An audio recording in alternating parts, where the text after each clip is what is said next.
la sholata liman lam yaqra bi Fatihah, bi Fatihatil kitab. Tesah salat lamun teu maca Fatihah. Babacaan Quran, babacaan Quran ieu adalah teu diwajibkeun wajib ain, tapi Fatihah mah fardu ain. Apabila teu bisa maca Fatihah, bakal dituntut jaga dia yaumul kiamah. Saurang kudu bisa baca Fatihah dengan fasih.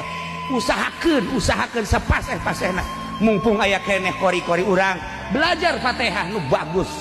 Dimimiti bismillahirrahmanirrahim sab'ul mathani, 7 ayat anu terulang-ulang ulah datang ka teu bisa Fatihah, sebab alat komunikasi munajat antara urang jeung Allah adalah Fatihah.